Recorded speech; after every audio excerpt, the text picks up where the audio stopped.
அன்பர்களே வணக்கம்.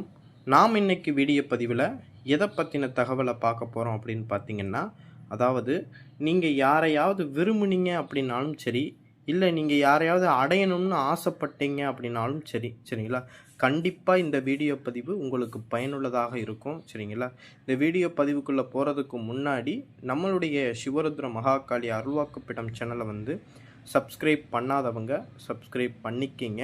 அதாவது உங்களுக்கு பிடித்த நபர் யாராக இருந்தாலும் சரி, அது ஆணாக இருந்தாலும் சரி, இல்லை பெண்ணாக இருந்தாலும் சரி, அவங்கள வசியம் பண்ணணும், அதாவது அவங்கள அடையணும்னு விருப்பப்பட்டீங்க அப்படின்னா இந்த பிரயோக முறையை கண்டிப்பாக பயன்படுத்தி பாருங்கள். நல்ல ரிசல்ட் உங்களுக்கு கொடுக்கும். சரிங்களா, இந்த பிரயோக முறையை பார்த்தீங்கன்னா பழங்கால மாந்திரீக ஓலைச்சுவடியிலிருந்து எடுக்கப்பட்ட அதிசக்தி வாய்ந்த ஒரு பிரயோக முறை. சரிங்களா, இந்த பிரயோக முறையை பண்ணி நம்ம எப்பேற்பட்டவங்களையுமே நம்மளால் என்ன செய்ய முடியும், வசியம் பண்ண முடியும். சரிங்களா, வசியம் பண்ண முடியும். சரிங்களா, இந்த பிரயோக முறையை பார்த்திங்கன்னா எப்படி பண்ணுறது அப்படிங்கிறத பார்ப்போம்.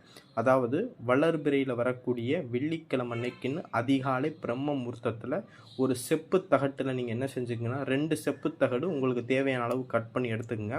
கட் பண்ணி எடுத்துக்கிட்டு நான் ஸ்க்ரீனில் கொடுத்துருக்கூடிய அந்த எந்திரத்தை இந்த 2 செப்பு தகட்டிலையுமே என்ன செஞ்சுக்கங்கன்னா எழுதிக்கிங்க. அப்படி எழுதி முடிச்சுட்டு அந்த எந்திரத்தை என்ன செய்யணும்னா சாபம் போக்கி அந்த எந்திரத்திற்கு மஞ்சள், குங்குமம், பால், பன்னீர், சந்தனம் இந்த பொருட்களெல்லாம் வச்சு அந்த எந்திரத்தை அபிஷேகம் பண்ணி முடித்த பிறகு அந்த எந்திரத்தை என்ன செய்யுங்கன்னா அஷ்டகந்தம் அப்படின்னு சொல்லிட்டு நாட்டு மருந்து கடையில் விற்கும். அந்த பொருட்களெல்லாம் ஒன்றா வாங்கி நீங்கள் என்ன செஞ்சுறீங்கன்னா ஒன்றா கலந்து நல்லா அரைச்சி நல்லா வச்சிங்க அப்படின்னா நல்லா ஒரு பசை போல் வரும்.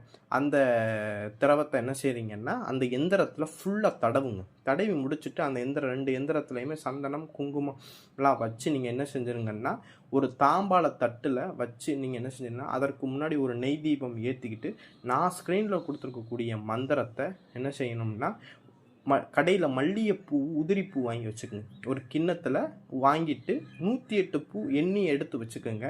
எடுத்து வச்சுக்கிட்டு நான் ஸ்க்ரீனில் கொடுத்துருக்கக்கூடிய மந்திரத்தை ஒரு மல்லிகைப்பூவையுமே எடுத்து அந்த ஒரு மந்திரத்தை சொல்லி அந்த எந்திரத்தில் போடுங்க. சரிங்களா, இதே போல் அந்த 108 பூவையுமே எடுத்து 108 பூக்களையுமே அந்த மந்திரம் சொல்லி அர்ச்சனை பண்ணி முடித்த பிறகு அந்த எந்திரத்தை நீங்கள் என்ன செய்யணும், தாம்பாத்தட்டில் வச்சுக்கிட்டு ஸ்க்ரீனில் கொடுத்துருக்கக்கூடிய எந்திரத்துக்கு நீங்கள் என்ன செய்ய ஆரம்பிக்கணும், மொத்தம் 8 நாட்கள் இந்த எந்திரத்துக்கு நீங்கள் பூஜை பண்ணணும். சரிங்களா, ஒரு நாளைக்கு 1008 வீதம், மொத்தம் 8 நாளைக்கு இந்த மந்திரத்தை நீங்கள் இந்த எந்திரத்துக்கு கொடுக்கணும்.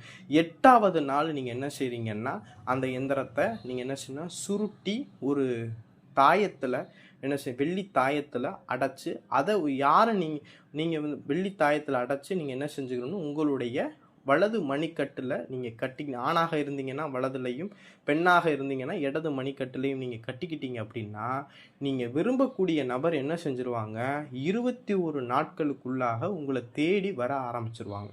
சரிங்களா, இது ரொம்பவும் பவர்ஃபுல்லான ஒரு வசிய பிரயோக முறை. சரிங்களா, இந்த பிரயோக முறையை பண்ணி எப்பேற்பட்டவங்களையுமே நம்ம வசியம் பண்ணிட முடியும். இது பழங்கால மாந்திரிக ஓலைச்சுவடியிலிருந்து எடுக்கப்பட்ட ஒரு அதிசக்தி வாய்ந்த ஒரு முறை.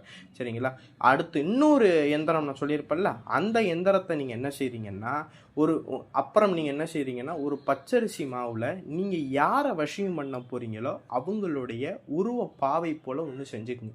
என்னென்னா பச்சரிசி மாவை கொஞ்சம் கொட்டிக்கிட்டு அதில் பன்னீர் கொஞ்சம் ஊட்டி நல்லா பிசைஞ்சிங்க அப்படின்னா சப்பாத்தி மாவு பதத்துக்கு வரும். அந்த பதத்தில் இருக்கும்போது அதை என்ன செய்கிறீங்கன்னா உங்களுடைய மனசில் இருக்கக்கூடிய யாரை வசியம் பண்ணணும்னு நினைக்கிறீங்களோ அவளுடைய உருவம் போல் என்ன செய்யுங்கன்னா செய்யுங்க. செஞ்சு முடித்த பிறகு அவருடைய ஃபோட்டோ ஏதாவது இருந்துச்சு அப்படின்னா அந்த நெஞ்சு பகுதியில் வச்சுருங்க. சரிங்களா, தலைமுடி வேறு எதுவும் இருந்தாலும் அவருடைய கால் மாட்டு பகுதியில் வச்சுக்கோங்க. வச்சுக்கிட்டு ஏற்கனவே நம்ம தயார் பண்ணி வச்சுருப்போம்ல அந்த எந்திரத்தை சுருட்டி நீங்கள் என்ன செய்கிறீங்கன்னா அந்த யாரை வசியம் பண்ண போகிறீங்களோ அவங்களுடைய பிறப்புறுப்பு பகுதியில் சொருகிடுங்க. சரிங்களா, சொருகிட்டு அந்த எந்திரத்துக்கு நீங்கள் என்ன செய்றீங்கன்னா பூஜை பண்ணி முடித்த பிறகு அந்த பாவையை கொண்டு போய் வசியம் பண்ண போகிறக்கூடியவங்களுடைய வீட்டு வாசலில் பிதைச்சி வச்சாலும் சரி, அப்படி வீட்டு வாசலில் பிதைக்க முடியல அப்படின்னா அந்த பொம்மையை கொண்டு போய் மயானத்தில் கொண்டு போய் பிதைச்சாலும் சரி. சரிங்களா, அப்படி பிதைச்சிட்டிங்க அப்படின்னா 21 நாட்களுக்குள்ளாக நீங்கள் யாரை விரும்புகிறீங்களோ அந்த நபர் என்ன செய்வாங்க, மனம் மாறி உங்களை தேடி வர ஆரம்பிப்பாங்க. நீங்கள் தான் உலகம் அப்படிங்கிற அளவுக்கு நினைக்கக்கூடிய ஒரு அபரீத சக்தியை அங்கே உருவாக்கும். சரிங்களா? இந்த முறையை பயன்படுத்தி எப்பேற்பட்ட நிலையில் இருக்கக்கூடியவங்களையும் நம்ம வசியம் பண்ண முடியும். சில பேர்லாம் கோபத்தில் இருப்பாங்க. சரிங்களா? கோபம் வந்து கண்ணை மறைக்கும். அதனால் அந்த கோபத்தை வச்சுக்கிட்டு ஒரு சில பேர்கள்லாம் சேர்ந்து வாழவே மாட்டாங்கன்னு சொல்லுவாங்க. சரிங்களா? அப்பேற்பட்டவங்க மேலெல்லாம் இதை பிரயோகம் பண்ணோம்னா அப்படி நல்லா வேலை செய்யும். சரிங்களா? இந்த முறையை வச்சு நம்ம என்ன செய்ய முடியும்னா, பிரிந்து போனவர்களையுமே ஒன்று சேர்க்க முடியும். அதே போல் காதலன் காதலிகளையுமே நம்ம ஒன்று சேர்க்க முடியும். அதனால் இந்த பிரயோக முறையை எக்காரணத்தை கொண்டும் தவறான நோக்கத்திற்கு யாரும் பயன்படுத்த வேண்டாம். இந்த பிரயோக முறையை வச்சு நீங்கள் உண்மையிலேயே விரும்பக்கூடிய நபரை வந்து நம்ம பக்கத்து வர வச்சு நம்ம மேலே அன்பும் பாசமும் இருக்கிற மாதிரி நம்ம பண்ண முடியும். சரிங்களா? இந்த பிரயோக முறையில் எந்த விதமான ஒளிவு மறைவுமே இல்லை. அதே போல் இந்த பிரயோக முறை 8 நாட்களுமே நம்ம சுத்தபத்தமாக பூஜை பண்ணணும். சரிங்களா? அசைவ உணவு சாப்பிடக்கூடாது.